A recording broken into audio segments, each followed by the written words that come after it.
spray yourself with some disinfectant. In the meantime I'll go into Sashenka, and send Nyusha down, and when we're ready I'll call you." 3.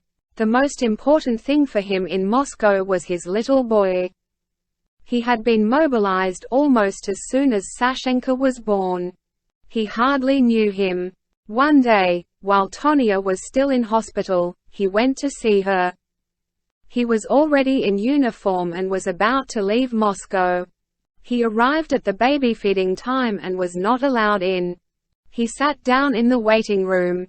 From the nursery, at the end of the passage beyond the maternity ward, came the squealing chorus of 10 or 12 babies' voices. Several nurses came down the corridor, hurrying so that the newborn babies should not catch cold, taking them to their mothers, bundled up like shopping parcels, one under each arm. "W.A., W.A.," yelled the babies all on one note, almost impassively, without feeling, as if it were all in the day's work. Only one voice stood out from the others. It was also yelling "W.A., W.A., and it did not express any more suffering than the rest, but it was deeper and seemed to shout less out of duty than with a deliberate, sullen hostility. Yurii Andreevich had already decided that his child was to be called Alexander in honor of his father-in-law. For some reason he imagined that the voice he had singled out was that of his son. Perhaps it was because this particular cry had its own character and seemed to foreshadow the future personality and destiny of a particular human being. It had its own sound coloring, which included the child's name, Alexander, so Yurii Andreevich imagined. He was not mistaken. It turned out later that this had in fact been Sashenka's voice. It was the first thing he had known about his son. The next thing was the photographs Tonia sent to him at the front. They showed a cheerful, handsome, chubby little fellow with a cupid's bow mouth, standing up on a blanket, bandy-legged and with its fist up as if it were doing a peasant dance. Sashenka had been a year old at the time and trying to take his first steps. Now he was 2 and was beginning to talk. Yurii Andreevich picked up his suitcase, put it onto the card table by the window, and began to unpack. What had the room been used for in the past, he wondered. He could not recognize it. Tonia must have changed the furniture, or the wallpaper, or redecorated it in some way. He took out his shaving kit. A bright full moon rose between the pillars of the church tower exactly opposite the window. When it lit up the top layer of clothes and books inside the suitcase, the light in the room changed and he realized where he was. It had been Anna Ivanovna's storeroom, where she used to put broken chairs and tables and old papers. Here she had kept her family archives and, in the summer, the trunks of winter clothes. During her lifetime the corners were cluttered up to the ceiling with junk, and the children were not allowed in. Only at Christmas or Easter, when huge crowds of children came to parties and the whole of the top floor was thrown open to them, was it unlocked and they played bandit in it, hiding under the tables, dressing up, and blackening their faces with cork. The doctor stood thinking of all this, then he went down the back stairs to get his wicker hamper from the hall. In the kitchen Nyusha squatted in front of the stove, plucking the duck on a piece of newspaper.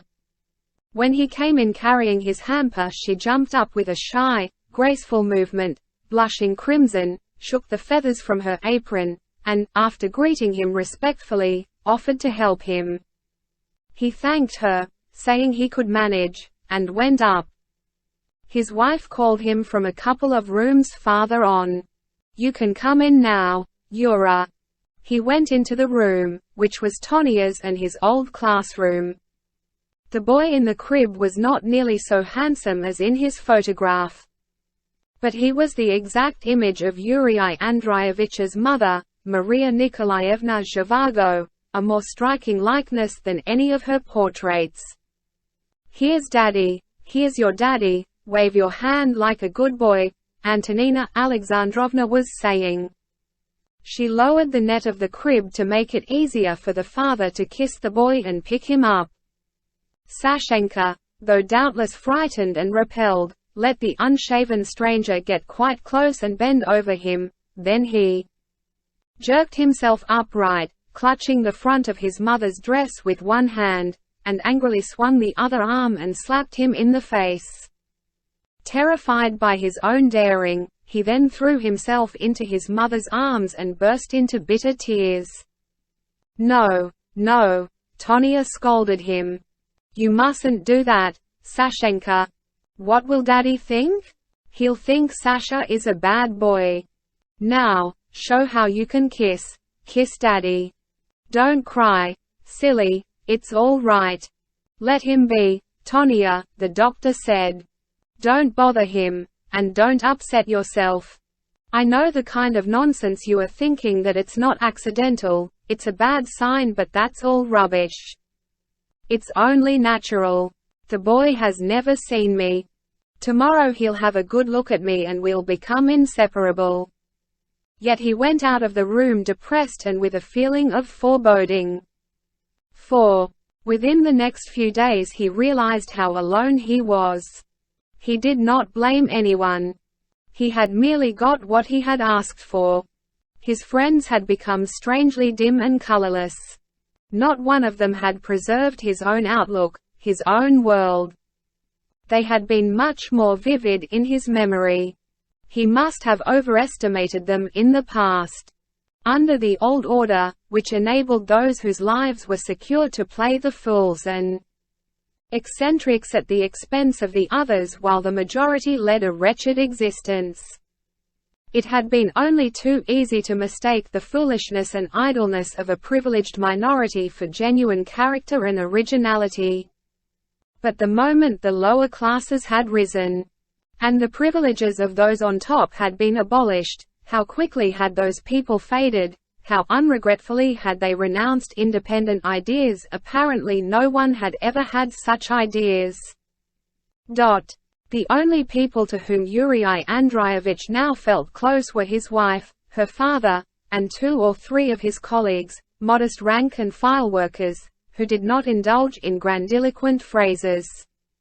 The party with duck and vodka was given as planned, a few days after his return. By then he had seen all those who came to it, so that the dinner was not in fact the occasion of their reunion.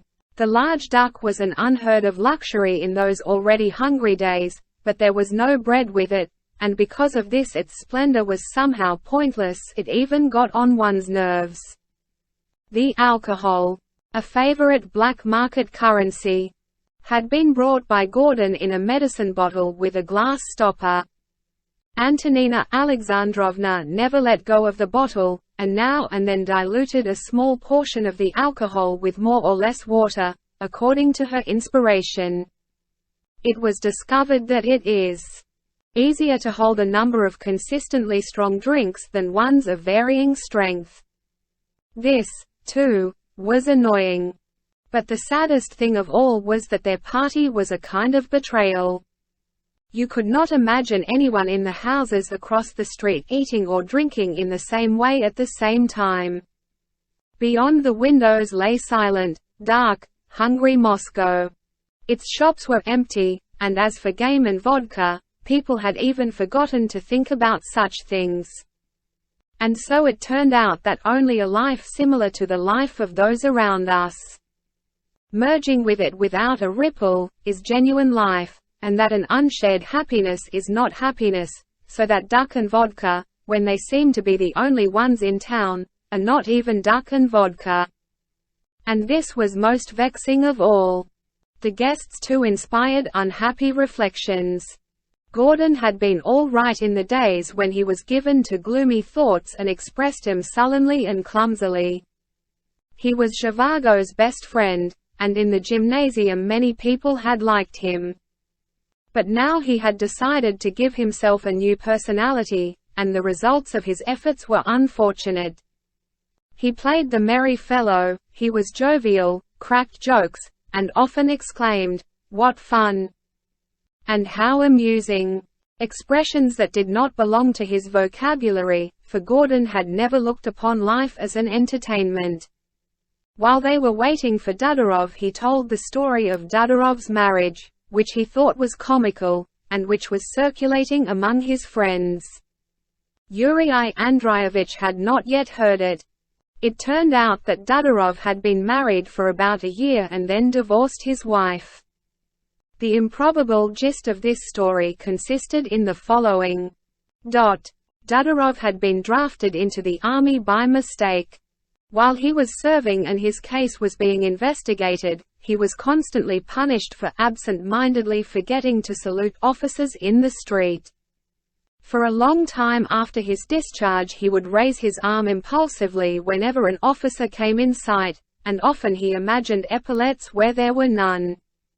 In this latter period his behavior was erratic in other ways as well.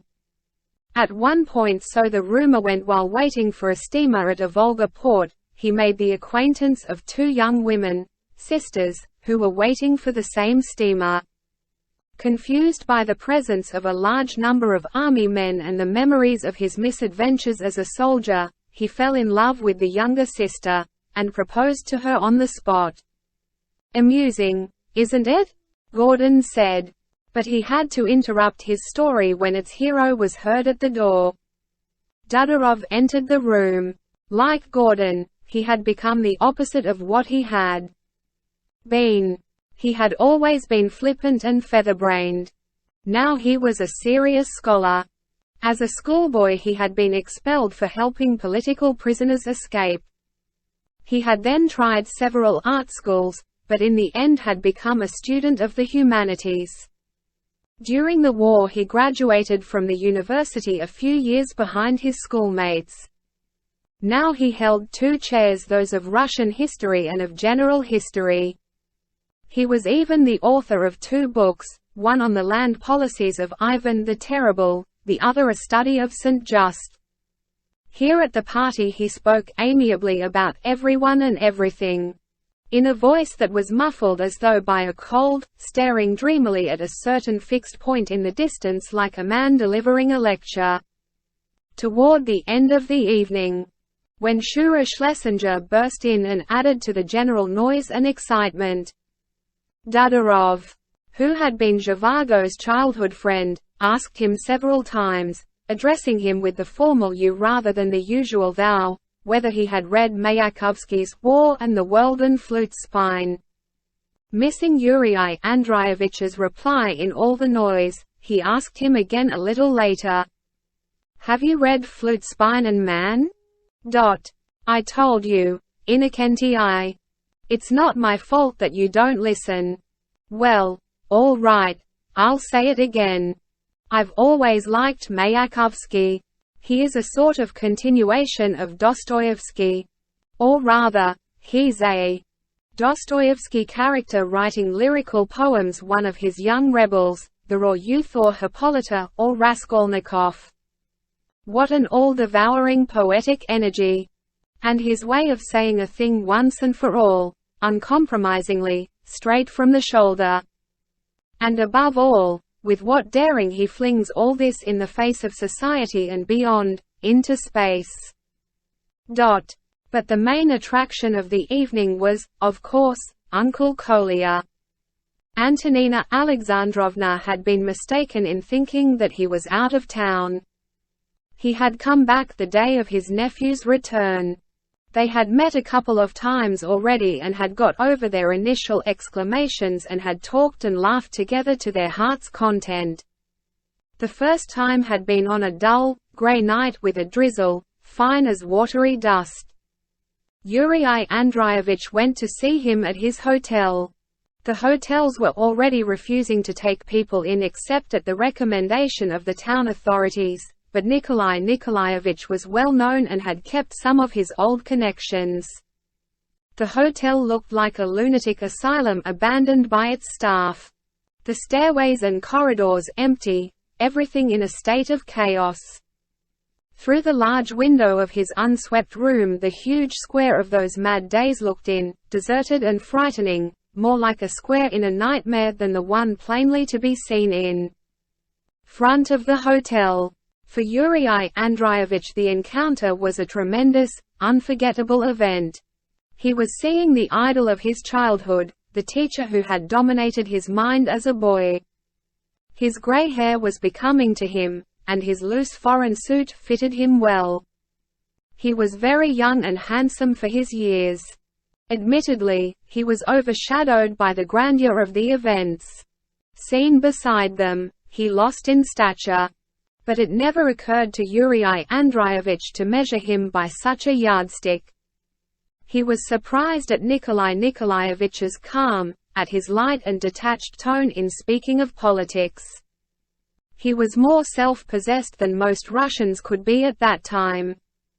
It marked him as a new arrival, and it seemed old-fashioned and a little embarrassing.